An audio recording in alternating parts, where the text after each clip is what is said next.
As peacock curl, dyed bright green. Okay, this next fly we're going to tie is a little more complicated. In that you're going to learn how to do eyes tonight, guys. And the hook we're using is called a Daiichi 1870, size 14. And it is a weird looking hook. I'll throw it in the vise so you can really look at it. How's that for a nifty shaped hook? And we're going to do eyes on this one. These eyes I make. They're chrome, bright chrome when I get them. And what you do is you just take, dip them in acetone, and then you put it in gun bluing. So once again, we're going to start our thread base. This is a damselfly nymph, and that is on page 1 of 10. We're going to get our thread base on there, and then we're going to tie it, come back a little bit, and we want that eye right about in the bend of the hook, right there. Okay, now the easy way to get an eye on, and I have fumble fingers, is take a wrap around it.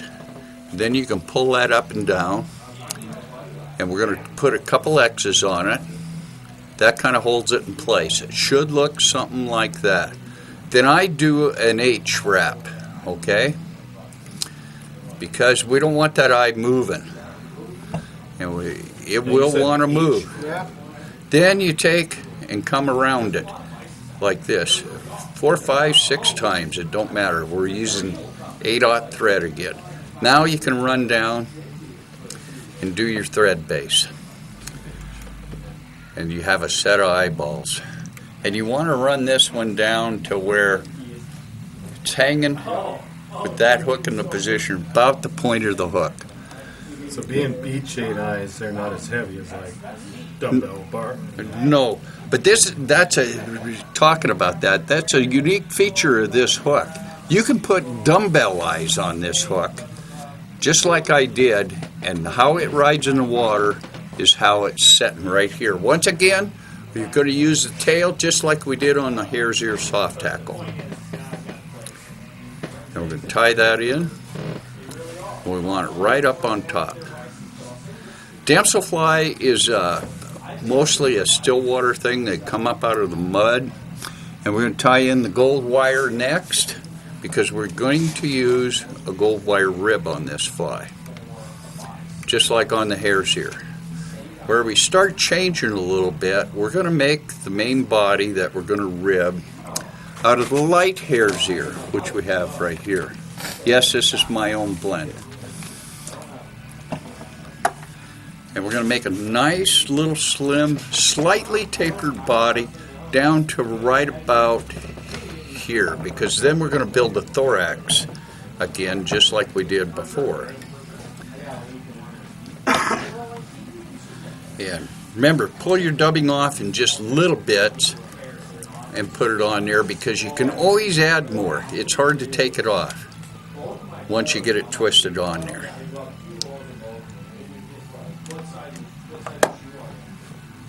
This is also works in the fall. There's a really big caddis hatch on places like the Yellowstone and some other rivers around, Gallatin, Madison, the Jefferson, just to name them. This thing works for that too. Now see, we're starting to get a little bit of a taper to that body. That's good. Need to add a little more dubbing.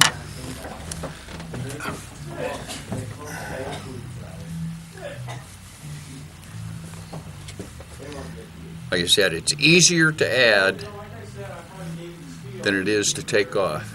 We're going to be using some more because we've got to do something about around the eyes, okay? That's about right. You want to leave yourself room, because we're going to tie in a thorax and we're going to tie in a hackle there. Go ahead and put your gold rib on, just like so. And it's going to take 4 or 5 wraps. Tie off your wire.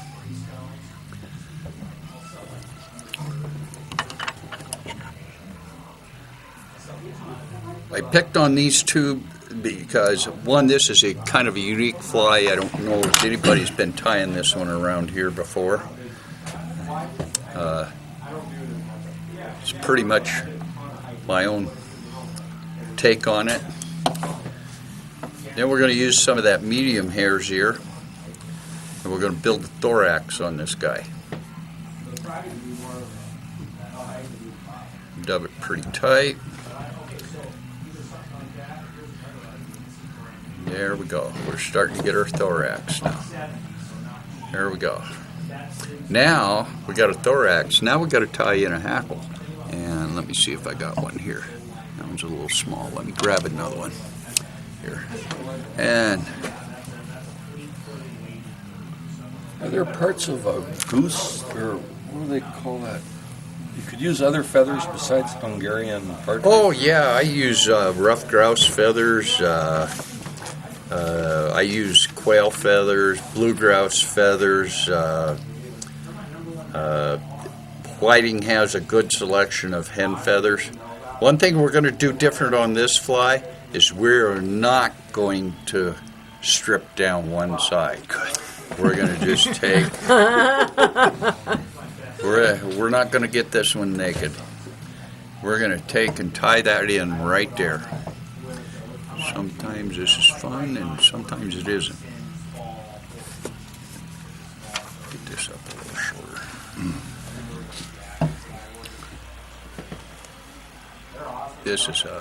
This is a fun fly to fish.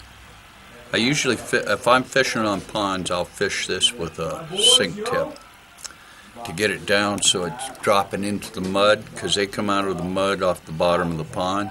Now we want to get those tail ends cut off. That's always fun on these too, because you're working around the eyes. There we go. Make sure you don't cut your thread when you cut one underneath like that. Then we're going to take and wrap this.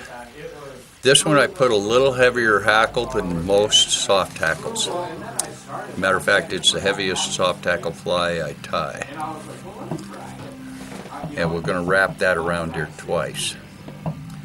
Now, see how those are starting to spin out? Okay, now we're going to take and work this down through here. And I just broke it off, but that's going to be all right because I caught it. I think. Yep, we're okay. Now, make sure that stays back out of my way. Now, we got to finish the head on this thing, and that's a little tip.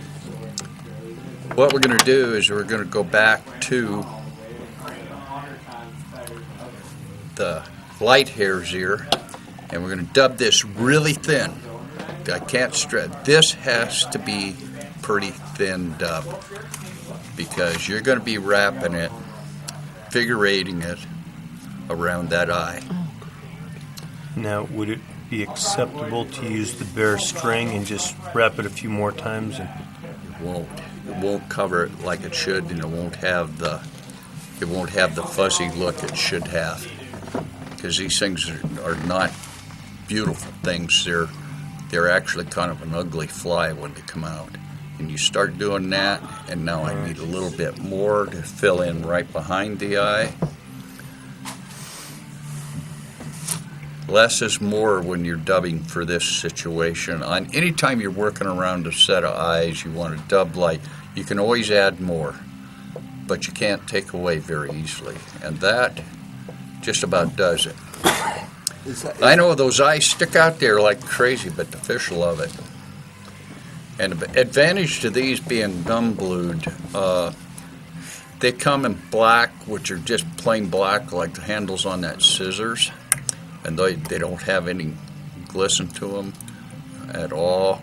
The chrome ones are just super bright, and they don't have any look to. What about the brass ones? You tried those, Bob? What? What about the brass ones? Yeah, I'd never liked those because they're too bright. So this is more if you ever could catch a damselfly and a damselfly nymph, that is what their eyes are colored. They're darker, but they have a little bit of sheen like any eye has, because eyes have that. But that is your basic damselfly soft hackle nymph. Is that a worm that's about to turn into a flying insect?